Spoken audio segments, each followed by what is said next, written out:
Do you feel like you're constantly hiring sales duds and not sure what to look for when you're hiring a salesperson? In this video, I'm going to give you 5 things to look for when hiring to ensure you're hiring a top performer who will help your company grow and make you money instead of being an expensive mistake. Hi, my name is Robin Robbins. I'm founder and CEO of TechnologyMarketingToolkit.com, and my company has helped over 10,000 IT services businesses, VARs, MSPs, MSSPs to grow their business fast and profitably using proven sales systems and marketing blueprints. And in this video, you're going to get the 5 telltale signs that somebody is a top performer that you should hire immediately.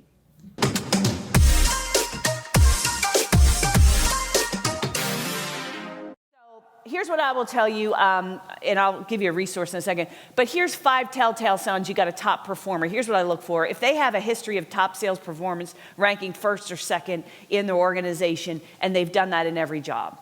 All right, so I want somebody who's been in sales for their life, not somebody who was in sales for a little bit, like worked in retail, then took a job as an operations person, then was in inside. I want someone who's been in sales. They've been a top performer. One of my interview questions is, how many other sales reps were there in the organization? They say 5. Okay, 5. Did they rank you? They usually say no, although they probably did, right? Did they rank you?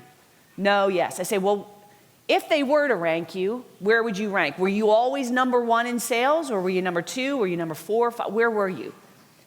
I was number 3. What they will sometimes, I was in the top. I was either, number 3 or number 1. It kind of floated. And the question is, why weren't you always number 1? And see what they say. And it'll tell you a lot about whether they blame their circumstances, blame their territory, blame their boss.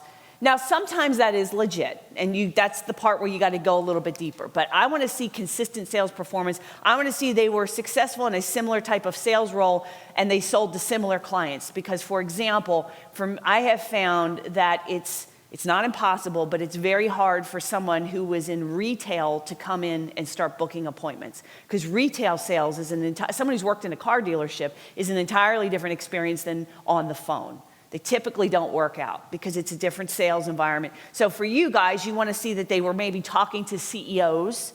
They were selling to your type of customer, even if it wasn't the same product. If they were selling to the similar customer, they can, that's what's most important is the customer and the type of sale. So I want to see that. I want to see they have a long tenure in a role. I do not want to see someone job hopping every 1 to 2 years. Now, for an appointment setter, you're going to see more of it because it's more of an entry-level role. And so I'm a little more forgiving. But if you are trying to hire a top salesperson, you don't want to see them every year, 2 years, especially months. If it's 8 months, and then they've been 8 months here, and they've been 1 year here, and then they've been 9 months here. I mean, that's not a good sign.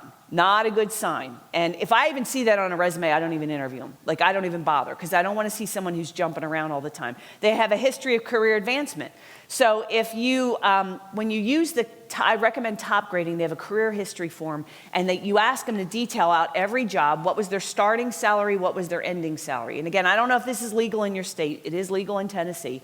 And they fill it out. And what I look for is I want to see someone who is consistently earning more at every job, because that shows that they are advancing. If they are flat and they've earned about the same amount of money for the last 10 years, do you know what that tells you? Their internal temperature of how much money they make is set at that amount. Because you see what I mean? We all have an internal thermostat where if it's just like the thermostat in a room, if things cool off, meaning you start making less money, man, you kick in the high gear. I got to do marketing. I got to do sales. I got to do something. It's just like the heaters kick on and it brings you back up. But it works the same way the other direction, where if things get too good, the air conditioning kicks in and cools you back down. And so all of us have this internal thermostat set to, here's how much money I think I'm worth. And here's how much money I feel comfortable making.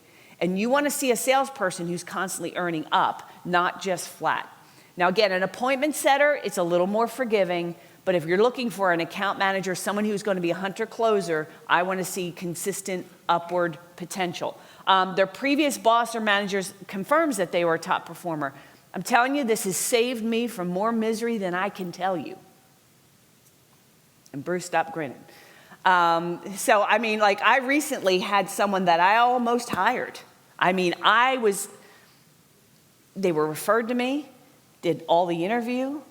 I'd ask, I want to talk to your previous bosses. They said, no problem, right? Which is a good sign, because if they start not like, if you say, is there a problem there? No problem. I'll get them to call you. Okay, so I didn't see any. I was like, wow, this is great. I'm literally on the phone in a Zoom meeting, going over the comp plan, about to make this person an offer. That's how far, background check, drug test, whole 9 yards, right? Up on my second monitor pops a Slack message from Mike. Mike's like, whatever you do, don't hire so-and-so, right? I'm like, okay, I'm on the phone with them, and I'm like, oh shit, like what's going on here? So what I did is I just said, I didn't make the offer. I just said, well, let me, think on it. I just put it on pause. I got off the phone. Come to find out, so the boss of the person he had worked for previously had gone to Mike, because he knew Mike, and he felt more comfortable, and he didn't want to get in trouble with the law, because he didn't want to say anything bad about this guy, because he was afraid because of a lawsuit. But he secretly came in a backdoor way and said, look, this guy is a white supremacist. There's documentation out there you don't want to hire. And sure enough, sure shit, I found out that this guy was like a freaking white. I almost hired him. So the fact that I still shudder to think, but the fact that I went to the previous boss and said, hey, I'm about to make this guy an offer. Will you talk to me? Even though he wouldn't talk to me direct, because he was afraid of getting in trouble, because he had to be careful, because, you got to be careful. You say something about someone, they can turn around and sue you.